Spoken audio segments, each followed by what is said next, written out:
Hello students, welcome to the channel. आज हम लोग क्लास 12 फिजिक्स के बहुत इंपॉर्टेंट एक टॉपिक को पढ़ेंगे, जो कि है मैं यहाँ लिख दे रहा हूँ। Electric electric potential due to continuous continuous charge distribution. इसी में हम आगे पढ़ेंगे electric potential due to a uniformly charged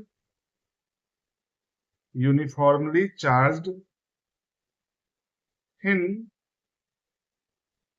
spherical shell। और जब हम लोग इन टॉपिक्स को पढ़ लेंगे कि देखेंगे कि इलेक्ट्रिक पोटेंशियल, अभी तक जो हमने पोटेंशियल पढ़ा है वो पॉइंट चार्जेस के कारण कितना पोटेंशियल होगा वो हमने देखा है। एक सिस्टम ऑफ पॉइंट चार्जेस देखा हमने, डाइपोल के कारण कितना इलेक्ट्रिक पोटेंशियल होगा ये भी पढ़ लिया। तो अब बारी आती है कि अगर एक कंटिन्यूअस चार्ज डिस्ट्रीब्यूशन है, यानी कि पॉइंट चार्जेस की बात यहाँ नहीं हो रही है, यहाँ डिस्ट्रीब्यूशन ऑफ चार्जेस है, तो वो उसके कारण कितना पोटेंशियल होगा वो हम एक जनरल चीजें देखेंगे कि क्या होता है, और फिर एक स्पेशल केस देखेंगे कि अगर कोई स्फेरिकल शेल है जो कि हॉलो है, उसका सरफेस है बट उसके अंदर कुछ नहीं है, तो वो स्फेयर के शेप में है, उस पर कुछ यूनिफॉर्म चार्ज डिस्ट्रीब्यूशन होगा सरफेस पे उसके, तो इलेक्ट्रिक पोटेंशियल स्पेस में कितना होगा इस सरफेस चार्ज डिस्ट्रीब्यूशन के कारण। और सबसे इंपॉर्टेंट चीज, जब हम लोग ये सब चीजें पढ़ लेंगे तो कंसेप्ट को और अच्छे से समझने के लिए हम लोग 5 न्यूमेरिकल प्रॉब्लम्स भी सॉल्व करेंगे। आज हम लोग 5 न्यूमेरिकल प्रॉब्लम देखेंगे, जो कि उनमें से कुछ जो है हाईली कंसेप्चुअल प्रॉब्लम है। तो अगर आप वो प्रॉब्लम्स को मेरे साथ सॉल्व करेंगे इस लेक्चर वीडियो को देखते हुए, तो आपके बहुत सारे कंसेप्ट जो है क्लियर होंगे। जब हम इन प्रॉब्लम को सॉल्व करेंगे तो आप देखेंगे कि कुछ कंसेप्ट जो आपने पिछली क्लासेस में पढ़े हैं उनको भी यहाँ यूज किया जाएगा, जिससे कि आपके वो कंसेप्ट भी रिवाइज हो जाएंगे। तो आगे बढ़ते हैं और सीखते हैं चीजों को। इस सबसे पहले मेरी आपसे रिक्वेस्ट है कि प्लीज आप इस चैनल को सब्सक्राइब कर लीजिए, वीडियो को लाइक कीजिए, शेयर कीजिए, अगर आपके पास हाइप करने का ऑप्शन आ रहा है तो हाइप भी कीजिए, और अपने कमेंट्स भी अवश्य कीजिए वीडियो पे। चलिए सीखते हैं आगे। तो देखिए, सबसे पहला टॉपिक जो है, जैसा कि मैंने कहा, electric potential due to a continuous charge distribution, ये हम लोग सीखेंगे। तो यहां मैंने लिखा है, a continuous charge distribution can be thought of to be composed of several small chunks of charge। इसका क्या अर्थ हुआ कि एक कंटिन्यूअस चार्ज डिस्ट्रीब्यूशन है तो उसको हम छोटे छोटे पीसेस में तोड़ सकते हैं, सोच सकते हैं कि वो छोटे, जैसे जैसे क्या आप आगे पढ़ेंगे, आपने क्लास शायद 10th में पढ़ा भी होगा एटम्स के बारे में, है ना? आप केमिस्ट्री में भी अभी पढ़ रहे होंगे या 11th में पढ़े होंगे कि एटम्स, तो कोई सी भी जो बॉडी होती है उसको छोटे छोटे चंक्स में तोड़ते हैं तो एटम्स के फॉर्म में आता है। उसके और नीचे भी जा सकते हैं, इलेक्ट्रॉन प्रोटॉन के टर्म में। तो वैसे ही कोई सा भी चार्ज बॉडी है जिसके ऊपर कोई चार्ज डिस्ट्रीब्यूशन है, तो उसको हम छोटे छोटे चंक्स में तोड़ सकते हैं। इतना छोटा है कि जिस छोटे से पार्ट को हम कह सकते हैं, मान सकते हैं कि ये एक पॉइंट चार्ज की तरह है।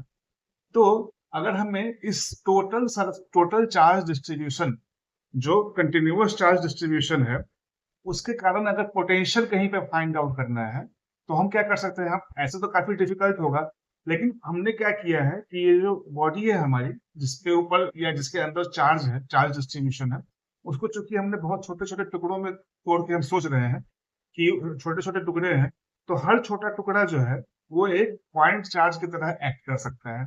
अब सपोज किसी किसी पॉइंट पे हमें पोटेंशियल फाइंड आउट करना है टोटल, तो वहां पे पोटेंशियल क्या होगा, इन सारे छोटे छोटे पार्ट्स जिन्होंने मिलके इस ऑब्जेक्ट को बनाया है, जिसके कारण हम पोटेंशियल पता करना चाह रहे हैं, तो ये छोटे छोटे पार्ट्स जो कि पॉइंट चार्ज की तरह एक्ट कर रहे हैं, उनके कारण वहां पे उस पॉइंट पे कुछ पोटेंशियल होगा जहां पे हमें पोटेंशियल पता करना है। तो ऐसे सारे पोटेंशियल्स को अगर आप ऐड कर देंगे तो आपको नेट पोटेंशियल मिल जाएगा। तो आपको जो इसको मैं अभी यहाँ लिखा है मैंने, उससे आपको थोड़ा अच्छे से समझ में आएगा। मैंने क्या लिखा है कि now the potential at a point due to this charge distribution can be found by finding the potentials due to these chunks and then adding them together. वही बात जो मैंने अभी आपको कही कि ये छोटे छोटे टुकड़े जो हैं उसके कारण आप इंडिविजुअल इन चंक्स के कारण इनको पॉइंट चार्ज मानते हुए जो रिक्वायर्ड पॉइंट है जहां पे हमें पोटेंशियल पता करना है, नेट पोटेंशियल, वहां पे आप पोटेंशियल पता कर लीजिए और फिर सारे पोटेंशियल्स को इस तरह से ऐड कर दीजिए, आपको टोटल पोटेंशियल वहां पे मिल जाएगा।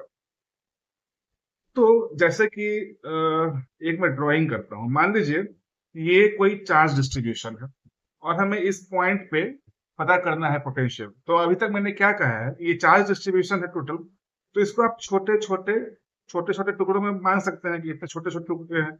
इन छोटे छोटे टुकड़ों ने मिलके इस टोटल बॉडी को बनाया है। ऐसे बहुत सारे टुकड़े होंगे इसमें, ठीक है, बहुत सारे होंगे, इनफाइनाइट नंबर होगा, है ना। तो ये सारे जो छोटे छोटे इंडिविजुअल चंक जो है, इसको मैंने कहा कि इसके ऊपर चार्ज जो है वो डीक्यू चार्ज है। तो आपको इस डीक्यू, ये डीक्यू इतना छोटा है कि इसको आप पॉइंट चार्ज मान सकते हैं। अब आपको कहा जाएगा कि इस डीक्यू के कारण इस पॉइंट पे कितना पोटेंशियल होगा, तो आप लिख सकते हैं 1/4πε0 dq बाई आर, जहां पे आर क्या है, इस चंक जिसको हम कंसिडर कर रहे हैं इसका और इस पॉइंट के बीच की दूरी। तो ऐसे तो दूरी पता लगाना दिक्कत होगा, तो मान लीजिए इस पॉइंट पी का पोजीशन वेक्टर दिया हुआ है। आपने क्लास 11th में पढ़ा होगा, जो शुरुआती फिजिक्स के जो पहले दूसरा चैप्टर होता है जहां हम लोग कोऑर्डिनेट सिस्टम्स वगैरह पढ़ते हैं, या फिर आपने मैथ में ही पढ़ा होगा, तो आप जानते होंगे पोजीशन वेक्टर क्या है। पॉइंट पी का कुछ पोजीशन वेक्टर होगा जिसको मैंने मान लिया कि इसका जो पोजीशन वेक्टर अगर मान लीजिए वो आर है ना। उसी प्रकार से ये छोटे छोटे टुकड़े जो हैं इनका भी कुछ पोजीशन वेक्टर होगा। जैसे मान लीजिए जितने हैं उसका आर आई है। जैसे बहुत सारे छोटे टुकड़े हैं, मान लीजिए D Q 1, D Q 2, D Q 3, इस तरह से इनफाइनाइट नंबर है। तो इन सब का इसका जो पोजीशन वेक्टर है वो मान लीजिए R1 है, इसका है R2 है, इसका R3 है एंड सो ऑन। तो ऐसे करते करते मान लीजिए इसको एक कॉमन उससे हम लोग नोट कर सकते हैं कि आर आई है, where i can be 1 2 3 4 5 and so on. तो इन छोटे छोटे टुकड़ों का जो पोजीशन वेक्टर है वो आर आई है। तो अब जो ये जो डिस्टेंस है, ये जो टोटल डिस्टेंस था यहाँ पे, ये क्या हो जाएगा, ये डिस्टेंस हो जाएगा आपका, अगर तो दोनों पोजीशन वेक्टर हमें पता है तो ये हो जाएगा आपको r minus r i, r equal to, ठीक है, ये आपको मिल जाएगा इतना, ठीक है। तो आपको ये यही बात मैंने यहाँ पे लिखी है कि, और उसका आप मैग्नीट्यूड अगर लेंगे, ये तो वेक्टर की बात हो रही है, मैग्नीट्यूड आपका लेना पड़ेगा क्योंकि इलेक्ट्रिक पोटेंशियल जो है वो एक स्केलर क्वांटिटी है। तो यहाँ डिनोमिनेटर में हम लोग डिस्टेंस की बात कर रहे हैं। दोनों दोनों जो जो हमने पॉइंट चार्ज यहाँ मान लिया और जो पोजीशन जहाँ पे हमें पोटेंशियल कैलकुलेट करना है, इन दोनों के बीच की दूरी क्या है वो हम अभी पता कर रहे हैं। तो यहाँ डिनोमिनेटर में हमने वो लिख दिया। तो इस इंडिविजुअल चंक के कारण ये पोटेंशियल हमारा मिल गया, है ना। तो और उसको अगर आप ऐड कर देंगे, ऐसे सारी चीजों को ऐड करेंगे, तो आपको इसको इंटीग्रेशन का अगर साइन यहाँ देंगे तो ये पोटेंशियल आपको मिल जाएगा, ठीक है। तो ये आपका dq is the charge of the small chunks, तो ये आपका टोटल पोटेंशियल आपको मिल गया, ठीक है। अब चाहे वो सरफेस चार्ज डिस्ट्रीब्यूशन हो, चाहे लाइन चार्ज डिस्ट्रीब्यूशन हो, या फिर वॉल्यूम चार्ज डिस्ट्रीब्यूशन हो, कुछ भी हो, इस तरह से आप पता कर सकते हैं, है ना। जैसे कि मान लीजिए लाइन चार्ज डिस्ट्रीब्यूशन है, तो लाइन चार्ज डिस्ट्रीब्यूशन अगर यूनिफॉर्म चार्ज डिस्ट्रीब्यूशन है तो वहां लाइन चार्ज डेंसिटी क्या होती है, सिग्मा होती है ना। तो डी क्यू को आप लिख पाएंगे सिग्मा डी एल, और फिर आपको इंटीग्रेट कर देंगे उसको लेकर के, तो इंटीग्रेशन आपका हो जाएगा dl divided by r minus r i, ये वाला, और बाहर में आ जाएगा 1/4πε0 और सिग्मा। इसी प्रकार से सरफेस चार्ज डिस्ट्रीब्यूशन या फिर वॉल्यूम चार्ज डिस्ट्रीब्यूशन हो, जो हमने पीछे के क्लासेस में पढ़ा है। अभी हम लोग एग्जाम्पल से देखेंगे भी, इस तरह का एक एग्जाम्पल मैंने लिया हुआ है इस चीज को समझाने के लिए। दूसरा टॉपिक जो आज का है वो है electric potential due to a uniformly charge thin spherical shell, ठीक है। तो let there be a uniformly charged thin spherical shell with charge q and radius r। मतलब इस थिन स्फेरिकल शेल यहाँ मैंने ड्रॉ किया है, इसमें जो टोटल चार्ज है वो q है और इसका जो रेडियस है वो कैपिटल R से मैंने डिनोट किया है। ठीक है, तो अब हमें पोटेंशियल पता करना है इस पॉइंट P पे, जिस पॉइंट P की इस स्फेरिकल शेल के रेडियस से जो कि O है उससे दूरी ये स्मॉल r है। ठीक, so when we want to find out the potential due to this spherical shell at a point P, which is at a distance r away from the center, we have three regions। अब देखिए ये point P तीन जगहों पे हो सकता है। एक तो इस स्फेयर के आउटसाइड है ना, एक पॉइंट P इस सरफेस पे हो सकता है कहीं भी, और तीसरी जगह क्या है, उसके अंदर हो सकता है कहीं भी, मान लीजिए ऐसी किसी जगह पे है। ठीक है, तो हम तीनों रीजन में बारी बारी से देखेंगे कि पोटेंशियल कितना होगा। तो चलिए सबसे पहले देखते हैं for point P outside the shell. So we, अब देखिए आपको पता है कि आउटसाइड द शेल में जब हम लोग इलेक्ट्रिक फील्ड पढ़ रहे थे इसी तरह के स्फेरिकल शेल का, तो हमने क्या पता किया था कि इलेक्ट्रिक फील्ड किसी भी पॉइंट जो आउटसाइड है उसके लिए ऐसे एक्ट करता है, मतलब ये जो स्फेरिकल शेल है वो ऐसे एक्ट करेगा जो कि एज इफ कि इसका जो टोटल चार्ज है वो इसके सेंटर पे कॉन्सेंट्रेटेड है। वो टोटल चार्ज जो है स्फेरिकल शेल के सरफेस पे वो पॉइंट चार्ज की तरह एक्ट करता है बाहरी पॉइंट्स के लिए, और वो पॉइंट चार्ज कहाँ पे होगा, इसके अपने खुद के सेंटर पे। तो वही बात है कि for point P outside the shell we know that for these points the electric field is as if the charge on the shell is concentrated at its centre. मतलब ये जो पूरा चार्ज था इस सरफेस पे Q, बाहरी points के लिए वो Q जो है अब यहाँ पे आ जाएगा। ये हमने डिराइव किया था जब हम लोग इलेक्ट्रिक फील्ड पढ़ रहे थे। तो अब तो ये हमारा ये पता चल गया यहाँ पे कि अभी जो है बाहरी पॉइंट पे हम लोग देख रहे हैं पोटेंशियल कितना होगा। तो ये जो टोटल चार्ज है ये पॉइंट चार्ज की तरह एक्ट करेगा जो कि अपने सेंटर पे है। तो पॉइंट चार्ज से पॉइंट चार्ज जो कि सेंटर पे है, तो इस सेंटर से इस पॉइंट की दूरी कितनी है, स्मॉल r। तो यहाँ ये पॉइंट चार्ज Q हो गया, तो पॉइंट P पे कितना पोटेंशियल होगा, वही पोटेंशियल जो एक पॉइंट चार्ज के कारण होता है। तो वो आउटसाइड पॉइंट्स के लिए सिंपली हो जाएगा potential is equal to 1/4 pi epsilon naught Q by R, where this small r is the distance between the center of the shell and the outside point। अब ऑन द सरफेस वाली बात है, तो on the surface पे simply again on the surface पे भी वही होगा कि चार्ज जो है वो एक्ट करेगा as if it is concentrated at the centre of the sphere. तो अभी पॉइंट P चूंकि सरफेस पे ही है तो उसकी दूरी कितनी होगी, सेल के रेडियस के बराबर। तो अगेन जो सरफेस पे पोटेंशियल होगा वो होगा 1/4 pi epsilon naught Q by capital R। Capital R आपका रेडियस है, बेसिकली पॉइंट्स जिस पॉइंट पे हमें पता करना है पोटेंशियल वहां से इसकी दूरी। तो इस केस में ये R है। अब इनसाइड वाला पॉइंट जो है वो काफी आपका इंटरेस्टिंग है। For points inside the shell we know that at these points the electric field is zero। अब इलेक्ट्रिक फील्ड जीरो है, तो आप याद कीजिए जब हम लोग पोटेंशियल को डिफाइन कर रहे थे तो हमने क्या कहा था कि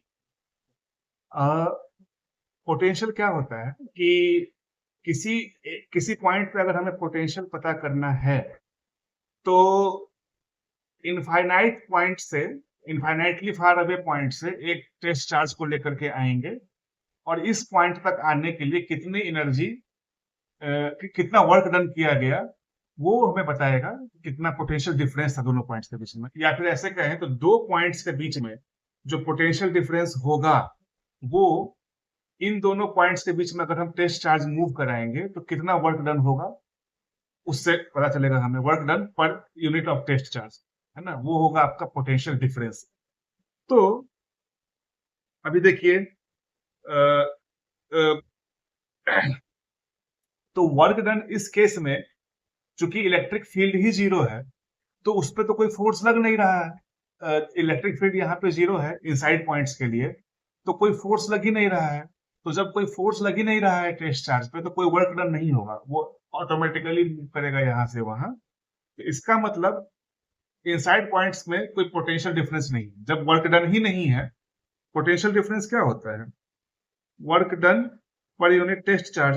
तो जब ये वर्क डन 0 है तो पोटेंशियल डिफरेंस को क्या कांस्टेंट होना पड़ेगा, है ना?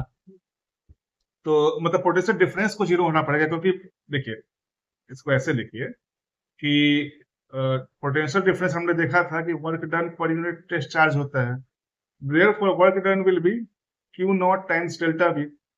तो जब ये क्वांटिटी 0 है और क्यू नॉट जो है नॉन जीरो क्वांटिटी है, ये टेस्ट चार्ज है, तो ये 0 नहीं है, तो इसका मतलब डेल्टा वी को 0 होना पड़ेगा, ये 0 है। तो V2 minus V1 is equal to 0, that implies V2 is equal to V1। तो ऐसे सभी pair of points inside the spherical shell के लिए वहां पे पोटेंशियल जो होगा वो वैरी नहीं करेगा, मतलब पोटेंशियल कांस्टेंट है स्फेरिकल शेल के अंदर। तो इसीलिए वो पोटेंशियल उतना ही पोटेंशियल होगा जितना सरफेस पे पोटेंशियल था। तो सरफेस पोटेंशियल कहाँ गया? ये सरफेस वाला पोटेंशियल जो था 1/4 pi epsilon naught Q divided by capital R, वही आपके इनसाइड पॉइंट्स के लिए भी रह जाएगा। कोई सरफेस से जब टेस्ट चार्ज अंदर की तरफ मूव करेगा स्फेरिकल शेल के, तो उसको कोई पोटेंशियल डिफरेंस महसूस ही नहीं होगा, है ना? तो ये आपने देखा। अब इसी इंफॉर्मेशन को अगर हम ड्रॉ करना चाहे प्लॉट पे, ये प्लॉट काफी बार पूछा जाता है, इसके डिफरेंट वेरिएंट्स जो है आपके एग्जामिनेशन में आते हैं। कॉम्पिटिटिव एग्जामिनेशन में तो खूब आता है, शायद आपके उसमें भी आ जाएगा जो आपका बोर्ड एग्जामिनेशन वगैरह है। एनीवे, तो अगर पोटेंशियल को डिस्टेंस के साथ अगर हम प्लॉट करेंगे तो यहाँ देखिए 0 से, 0 का मतलब जो सेंटर है आपका स्फेरिकल शेल का, तो वहां से लेकर के आर दूरी तक, आर क्या है? जो उसका रेडियस है स्फेरिकल शेल का। मैं इसको ड्रॉ कर देता हूं। मान लीजिए ऐसा एक स्फीयर है जिसका सेंटर आर है, सॉरी सेंटर 0 ओ है और रेडियस जो है कैपिटल आर है। तो इतनी दूरी तक जो आपका पोटेंशियल है वो कांस्टेंट है, that is 1/4 pi epsilon naught q by r. और जब हम इससे बाहर आते हैं, इसके बाहर वाले पॉइंट्स के लिए, तब पोटेंशियल जो है वो ये होगा 1/4 pi epsilon naught q by small r. ये जो दूरी है यहाँ से सेंटर से जो आर दूरी है, ये वो वाला आर। तो इस तरह से हमने यहाँ पे प्लॉट कर लिया। अब चलिए कुछ क्वेश्चंस जो है सॉल्व करते हैं, जिससे हमारा कंसेप्ट और अच्छे से क्लियर होगा। देखिए यहाँ एक सिंपल सा क्वेश्चन है, to what potential we must charge sorry, to what potential we must charge an insulated sphere of radius 14 centimeter so that the surface charge density is equal to 1 microcoulomb per meter square। ठीक है भाई, insulated sphere, इसका मतलब इसको जो हम charge देंगे वो इसके सरफेस पर रह जाएगा, क्योंकि इसको हम चार्ज कर रहे हैं और इंसुलेटेड है, मतलब चार्ज मूव नहीं कर सकता है इसके अंदर। तो जितना चार्ज हम देंगे उसके सरफेस पे ही रह जाएगा। इसीलिए यहाँ पे सरफेस चार्ज डेंसिटी की बात हो रही है। देखिए प्रॉब्लम में ही हिंट छुपा होता है। तो हमें पता करना है, जैसे क्वेश्चन ये है कि ये एक स्फीयर है, इंसुलेटेड स्फीयर, जिसके सरफेस पे कुछ चार्ज दे रहे हैं। मैं यहाँ पॉजिटिव से डिनोट कर रहा हूँ, आप नेगेटिव से भी कर सकते हैं, whatever, it does not matter. यहाँ बात सरफेस चार्ज डेंसिटी की है ना? तो सरफेस चार्ज डेंसिटी आपको दे दिया गया है, वो है 1 माइक्रोकूलम्ब पर मीटर स्क्वायर, ये दिया गया है ना? और इसका रेडियस भी दिया गया है आपको, ये r है, where r is equal to 14 centimetre. इसको अगर SI यूनिट में लिखें तो ये हो जाएगा 14 into 10 to the power -2 metre. देखिए मैं लगभग हर प्रॉब्लम जब मैं सॉल्व कर रहा होता हूँ तो बोलता हूँ कि फिजिक्स के प्रॉब्लम्स में आप यूनिट सिस्टम्स की कंसिस्टेंसी जो है जरूर मेंटेन कीजिए। मैं सजेस्ट करूंगा कि आप SI यूनिट सिस्टम में ही चलिए, अनलेस कि आपसे पूछा गया हो कि CGS यूनिट में। बाय द वे आप SI यूनिट में सॉल्व कर लीजिए।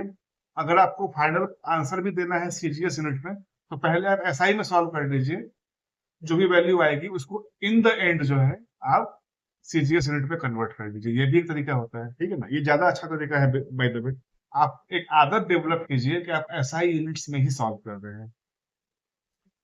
तो ठीक है, रेडियस पता है हमें। अब हमें पूछ रहा है, क्या पूछ रहा है कि कहाँ गया, to what potential we must charge. तो ये जो चार्ज है, ये देने के लिए कितना पोटेंशियल यहाँ लगा होगा, है ना? कहीं ना कहीं से ये चार्ज आ रहा है, तो कहीं ना कहीं कोई सोर्स होगा, ये मान लीजिए सोर्स है, इस सोर्स से हम इसको चार्ज कर रहे हैं, तो दो सोर्स से चार्ज तभी आएगा यहाँ इस स्फीयर पे जब इन दोनों पॉइंट्स के बीच कुछ पोटेंशियल डिफरेंस होगा, है ना। तो अगर हम इसको जीरो मान लेंगे तो यहाँ पे कुछ ना कुछ पोटेंशियल होगा, तो वही पोटेंशियल हमें फाइंड आउट करना है। अब देखिए स्फीयर है, तो इसको हम मान सकते हैं कि ये एक पॉइंट चार्ज की ही तरह है, तो जो पोटेंशियल होगा इसके ऊपर वो कितना होगा, 1/4 pi epsilon naught q by are. ठीक है, अब क्यू कितना है, क्यू तो हमें नहीं पता है, लेकिन क्यू कैसे पता चलेगा आपको, sigma surface charge density into the surface area, q is equal to surface charge density into surface area.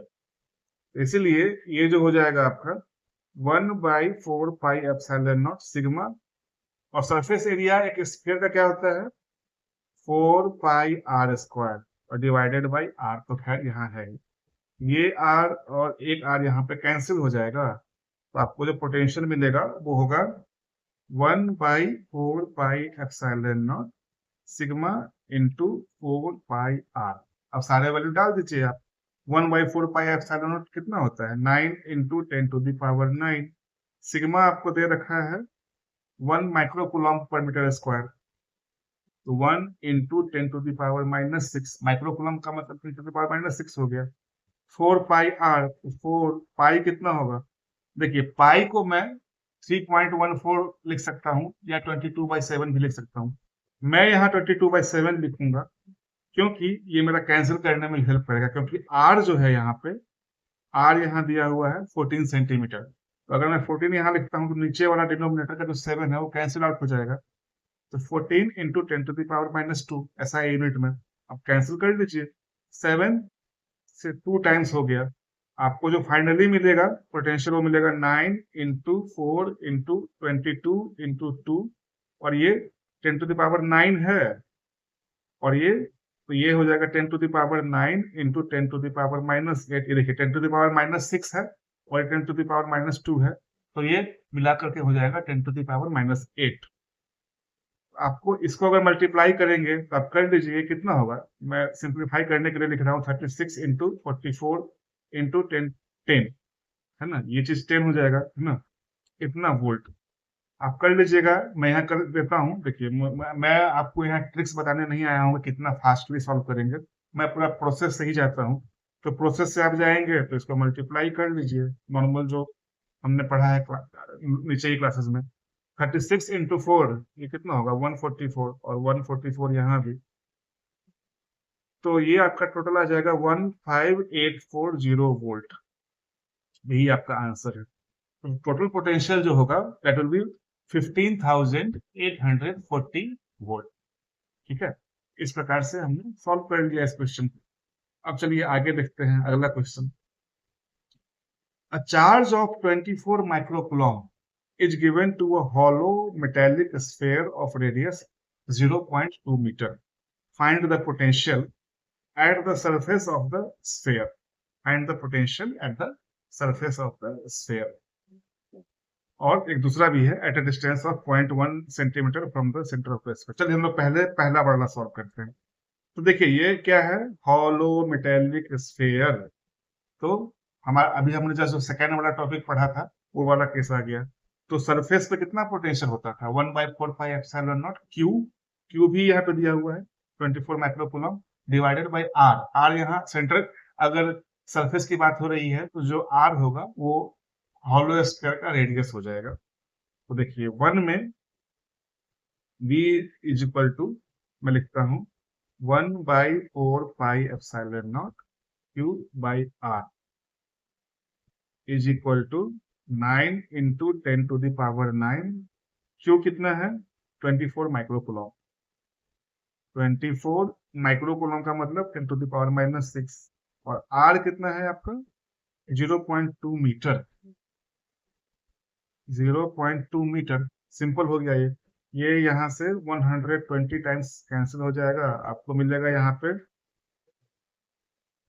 Into 10⁻³ देखिए 120 इंटू 9 करेंगे तो 1080 आएगा, और 10⁹ इंटू 10⁻⁻6 आपका 10⁻³ हो जाएगा। इसको थोड़ा और सिंप्लीफाई करेंगे तो ये हो जाएगा 1.08 इंटू 10⁻6 वोल्ट। ये आपका आ गया सरफेस पे कितना पोटेंशियल है। अब देखिए सेकेंड वाला क्या था, eight a distance of 0.1 centimetre from the centre of the sphere. तो स्फीयर है जिसका रेडियस ही है आपका ये r है 0.2 मीटर, और आपको क्या यहाँ पता करना है 0.1 सेंटीमीटर पे, यही है ना 0.1 सेंटीमीटर। ओके, तो बेसिकली आपको कहीं पे यहाँ पे पता करना है, कहीं भी कोई भी अंदर का ही पॉइंट है, क्योंकि 0.1 centimetre is less than 0.2 metre. तो मतलब हम we are talking about the points which are lying inside the sphere. तो ऐसे सारे पॉइंट पे आपने अभी जस्ट देखा है कि पोटेंशियल उतना ही होगा जितना आपके सरफेस पे होगा। तो यहाँ भी पोटेंशियल आपका वही हो जाएगा, V is equal to 1/4πε0 Q/r, जो कि अभी आपने जस्ट कैलकुलेट किया है 1.08 इंटू 10⁻6। तो देखा आपने कि जो हमने कंसेप्ट पढ़ा है अभी तक वो यहाँ पे कैसे आपको यूज हो रहा है। आगे देखिए, आप आगे चल के देखेंगे कि इन सारी चीजों का काफी सारा इंडस्ट्रियल एप्लीकेशन भी है। अभी हम लोग चीजों को बस पढ़ रहे हैं, लेकिन आगे जब आप इंजीनियरिंग में जाएंगे, आगे पढ़ाई करेंगे, मान लीजिए इलेक्ट्रिकल इंजीनियरिंग वगैरह पढ़ते हैं, इलेक्ट्रॉनिक्स इंजीनियरिंग, तो आपको ये सारे कंसेप्ट काफी वहाँ पे काम आने वाले हैं आगे चलकर। एनीवे, तो आगे बढ़ते हैं। अब देखिए यहाँ थोड़ा सा लेंथी प्रॉब्लम लिखा है, बट ये काफी सिंपली अगर आपका कंसेप्ट क्लियर है तो काफी सिंपली सॉल्व हो जाएगा। अगर कंसेप्ट नहीं क्लियर है तो थोड़ा सा आपको स्ट्रगल करना पड़ेगा। Electric field intensity at point b due to a point charge Q kept at point A is 24 nanocoulomb, and the electric potential at point B due to the same charge is 12 joule पर Coulomb. तो चलिए जो information दी है उससे हमें ये भी देख लेते हैं, हमें पता क्या करना है। Calculate the distance a b and also the magnitude of charge q. ठीक है भाई साहब, तो हमें क्या क्या इंफॉर्मेशन दी है वो पहले ड्रॉ कर लेते हैं। Electric field intensity at point b, तो पहले तो पॉइंट बी ड्रॉ करते हैं। यहाँ पे ये पॉइंट बी है, यहाँ पे हमें इलेक्ट्रिक फील्ड इंटेंसिटी पता है। ओके, कुछ होगा, है ना। ये 24 नैनो कूलॉम था, नहीं सॉरी न्यूटन पर कूलॉम था, तो मैं लिख ही देता हूँ 24 न्यूटन पर कूलॉम। ठीक बात है। अब ये जो इलेक्ट्रिक फील्ड इंटेंसिटी है, it is due to a point charge q kept at point A. तो point charge q kept at point A, यहां से यहाँ पे जो पॉइंट चार्ज क्यू है इसके कारण ये इलेक्ट्रिक फील्ड है। ठीक है, तो पॉइंट चार्ज क्यू भी दिया हुआ है कि नहीं दिया तो पता ही करना है। ठीक है, ओके। अगला पार्ट है कि and the electric potential at point b, मतलब इस पॉइंट पे इलेक्ट्रिक पोटेंशियल भी शायद दिया हुआ है due to the same charge, due to यही चार्ज के कारण जो पोटेंशियल है हमारा वो 12 जूल पर कूलॉम है। ठीक है, मैं वो भी लिख देता हूँ, इसी सेम पॉइंट पे इलेक्ट्रिक पोटेंशियल जो है 12 जूल पर कूलॉम है। अब हमें क्या पता करना है, डिस्टेंस ए बी, मतलब ये डिस्टेंस पता करना है। तो मान लीजिए इसको मैं आर बोल देता हूँ, और ये पता करना है। ठीक है, तो हमें पता करना है क्यू कितना है और आर कितना है, और दिया हुआ इंफॉर्मेशन ये सब है। ठीक है, ओके। तो देखिए अभी आपका इलेक्ट्रिक फील्ड का कंसेप्ट फिर से रिवाइज होगा, और पोटेंशियल तो अभी हम लोग पढ़ ही रहे हैं। खैर, तो देखिए इसको मैं लिखता हूं, इलेक्ट्रिक फील्ड, ये तो पॉइंट चार्ज है क्यू जो है ना। तो electric field due to a point charge at a distance r कितना होता है, 1/4πε0 Q/r², और ये आपको दे रखा है 24 न्यूटन पर कूलॉम। इसी प्रकार से इसको मैं इक्वेशन 1 लिखता हूं। इसी प्रकार से electric potential at the same point due to the same point charge कितना होगा, 1/4πε0 Q/r, ये आपका दिया हुआ है 12 जूल पर कूलम। तो ये मैंने यहाँ लिख दिया, ये इक्वेशन 2 हो गया। अब आप ध्यान से देखिए, अगर हम इक्वेशन 1 डिवाइडेड बाय इक्वेशन 2 या फिर इक्वेशन 2 डिवाइडेड बाय इक्वेशन 1 करेंगे, तो बहुत सारे जो क्वांटिटीज है यहाँ पे कैंसिल आउट हो जाएगी। उस समय सिर्फ और सिर्फ आर बचेगा। तो मैं करता हूं यहाँ पे equation 2 divided by equation 1, that implies 1/4πε0 Q by R divided by 1/4πε0 Q by R square, ठीक है, इज इक्वल टू 12/24, 12/24, ठीक।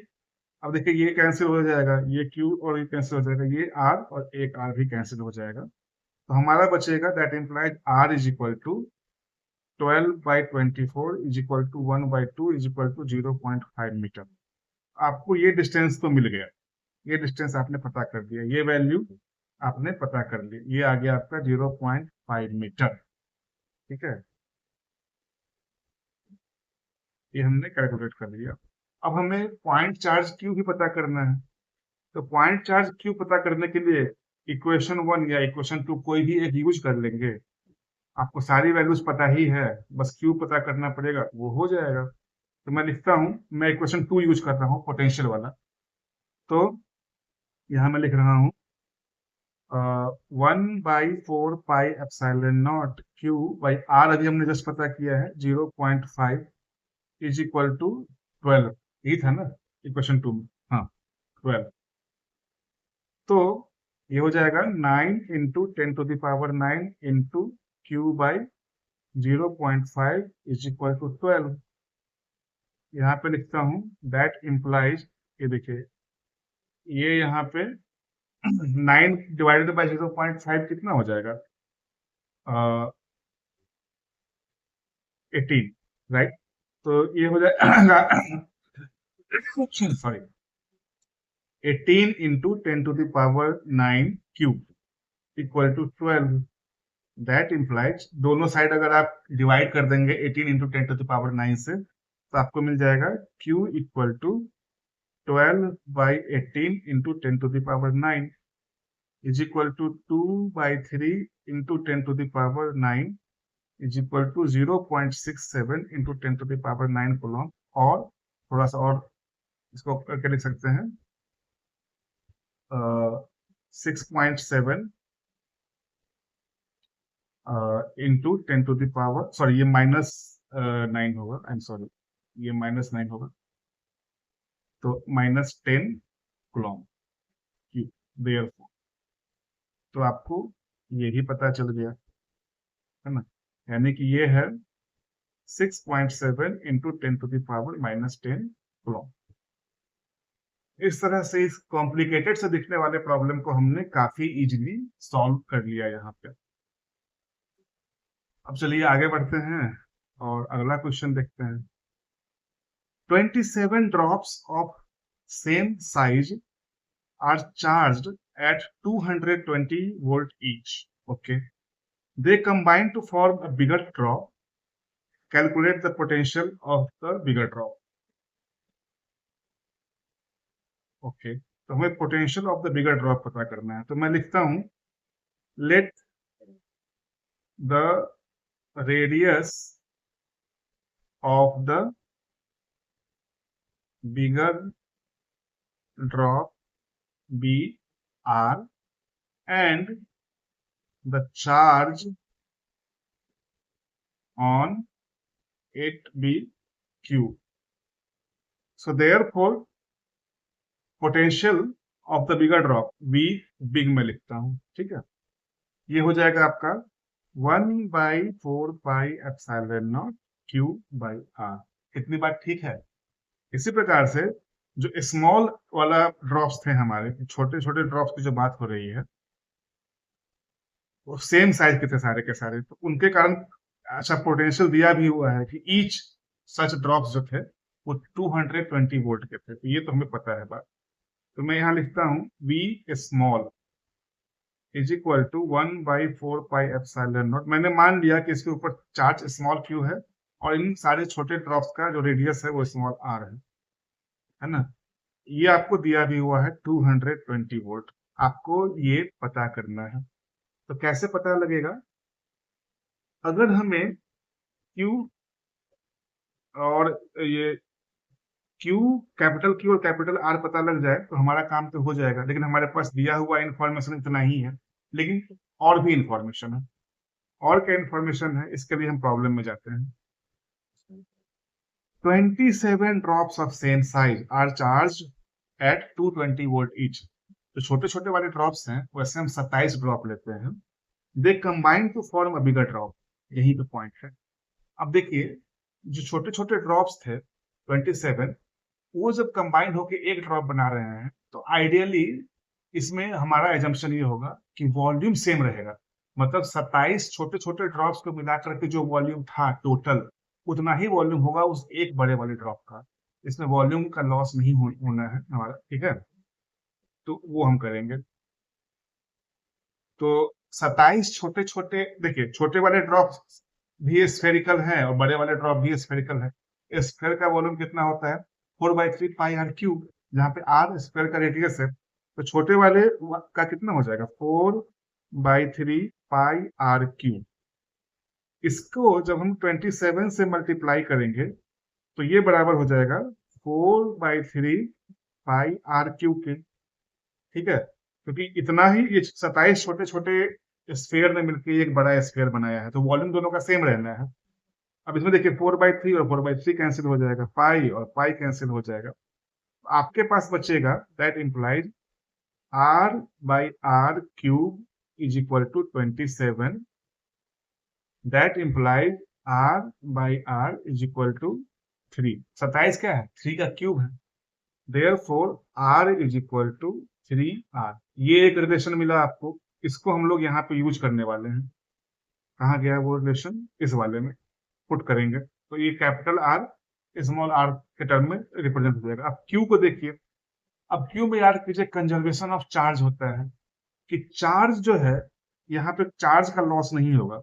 तो 27 छोटे छोटे उस पे ड्रॉप्स पे जितना चार्ज था, उतना ही चार्ज जो है वो बड़े वाले ड्रॉप पे भी रहेगा, ठीक है। तो दूसरा रिलेशन क्या होगा? Q is equal to 27Q, ठीक है। ये एक रिलेशन होगा। अब using this two into, therefore V big लिखा था ना मैंने, यही लिखा था ना, हाँ, V big is equal to 1/4πε0Q/R equal to 1/4πε0Q। Q की जगह यहाँ 27Q लिख दीजिए। 27Q डिवाइडेड बाय R की जगह यहाँ पे 3R लिख दीजिए, है ना। तो 3R, तो ये 9 टाइम्स हो जाएगा यहाँ। तो उसको मैं लिख सकता हूँ 9 इंटू 1/4πε0Q/R। अब देखिए ये जो क्वांटिटी है 1/4πε0 into small q by small r, ये वाला आपका छोटे वाले जो ड्रॉप्स है उनका पोटेंशियल है, ये वाला V स्मॉल है, जिसकी वैल्यू आपको पता है 220 वोल्ट, है ना। तो is equal to 9 into V small, यही लिखा था ना मैंने, V स्मॉल, हाँ। ये कितना था? 220 था ना, 220, राइट।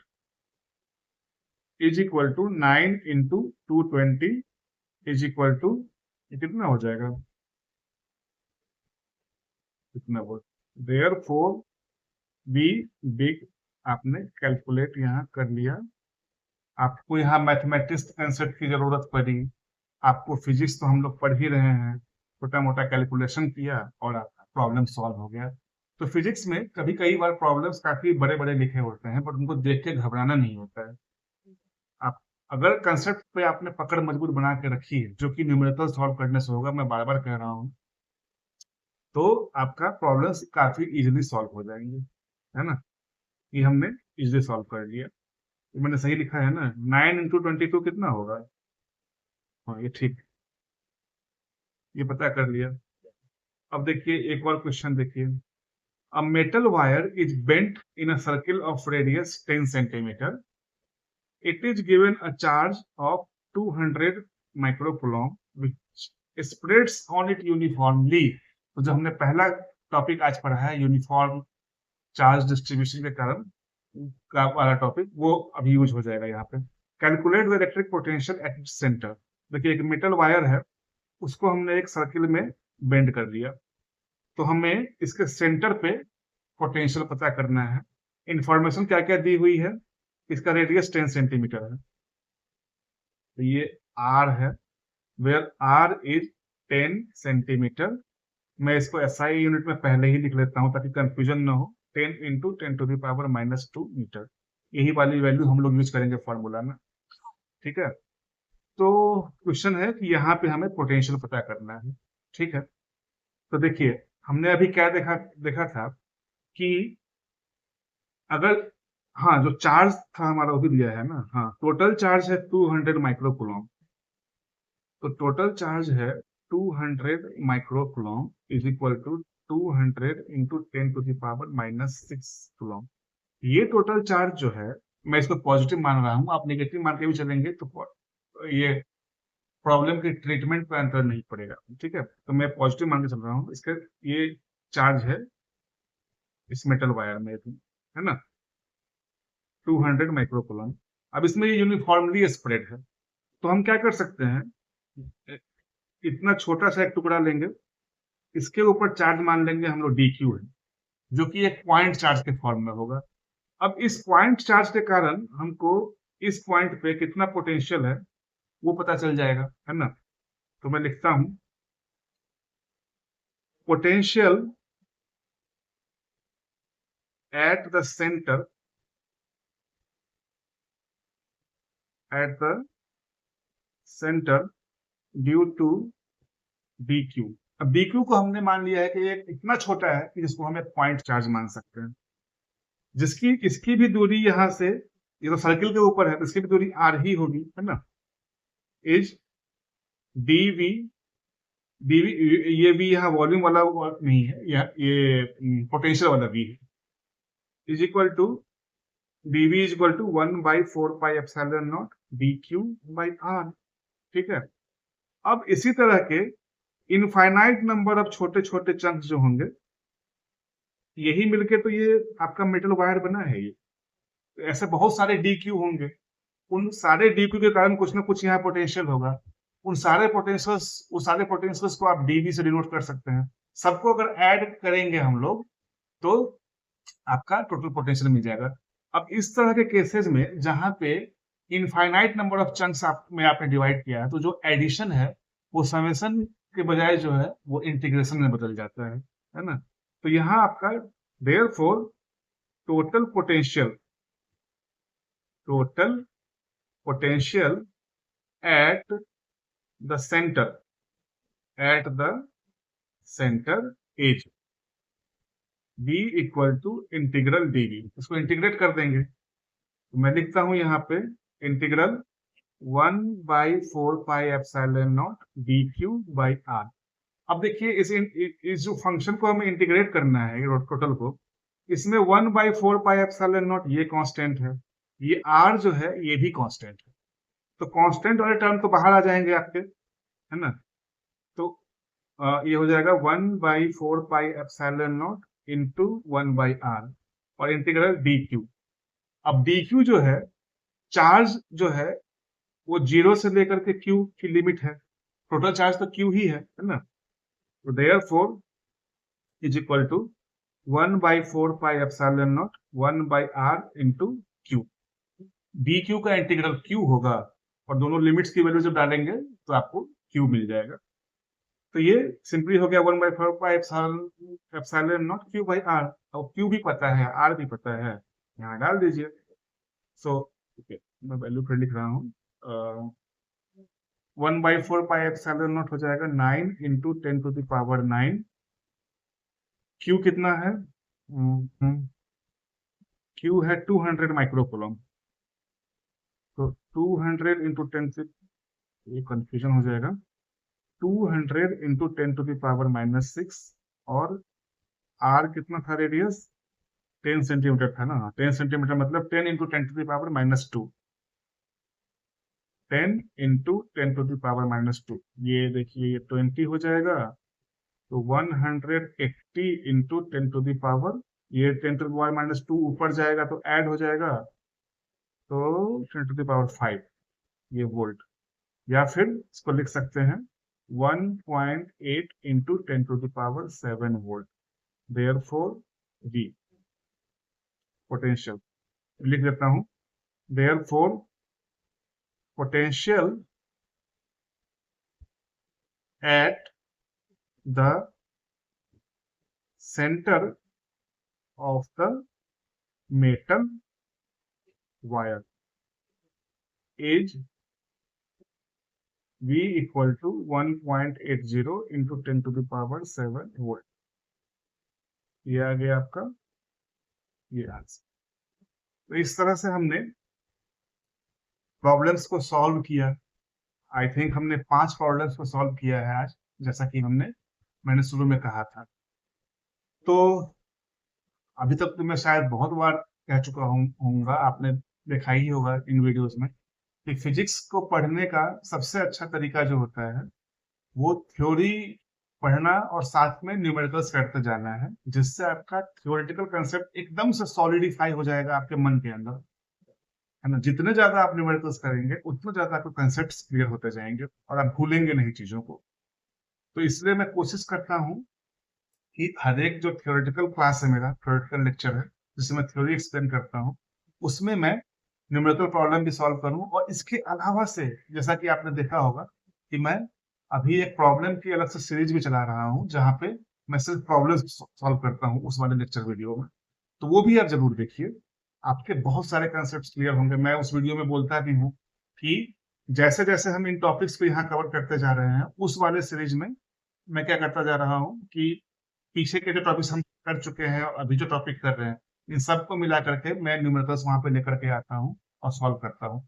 तो आपके जो टॉपिक्स जो आप अभी पढ़ रहे हैं वो मल्टीपल टाइम्स आपके रिवाइज होते जा रहे हैं साथ में, अगर आप मुझे फॉलो करेंगे, मेरे वीडियोस को फॉलो करेंगे। तो ये एक बेहतरीन तरीका होगा फिजिक्स को सीखने का।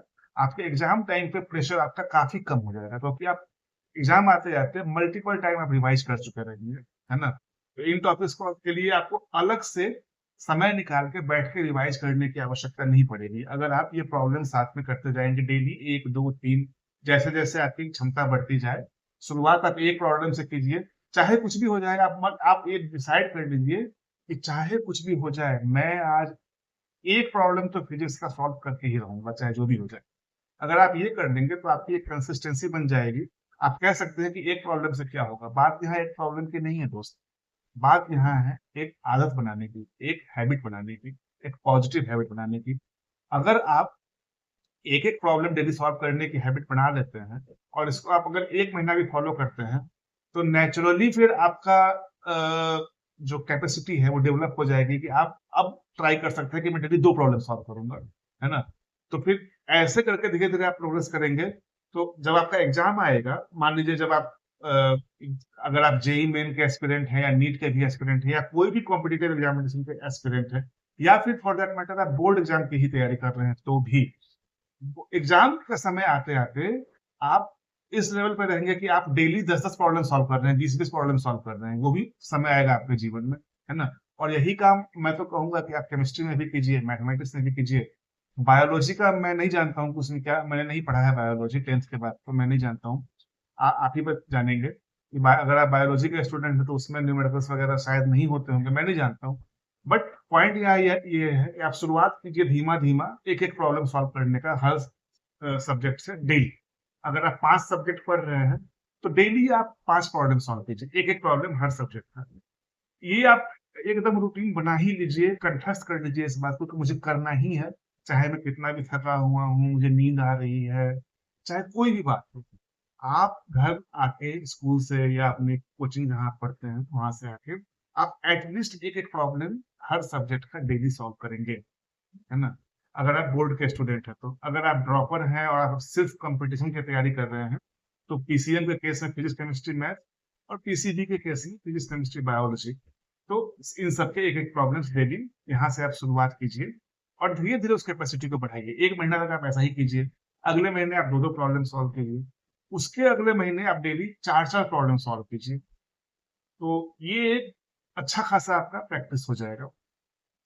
एनीवे, बहुत सारी बातें मैंने बोल दी। आई होप कि आपको जो कंसेप्ट्स मैं पढ़ा रहा हूँ वो समझ में अच्छे से आ रहा होगा। न्यूमेरिकल प्रॉब्लम आप अच्छे से सॉल्व कर रहे होंगे। आई होप कि इन लेक्चर सीरीज को आप फॉलो भी कर रहे होंगे और आपको इससे अच्छा लाभ मिल रहा होगा। अगर आपको सब कुछ अच्छा लग रहा है तो प्लीज वीडियो को लाइक कीजिए, शेयर कीजिए, चैनल को सब्सक्राइब कर लीजिए। हाइप का ऑप्शन आ रहा है तो वीडियो को हाइप भी कर दीजिए और अपने कमेंट्स भी अवश्य कीजिए इस वीडियो पे और सारे वीडियोस पे आप अपने कमेंट्स कीजिए। अच्छे से पढ़ाई कीजिए, मन लगा के पढ़ाई कीजिए, जीवन में बहुत अच्छा करिए, आगे बढ़िए। My best wishes for you. मिलते हैं अगले किसी वीडियो में। Take care and thank you very much.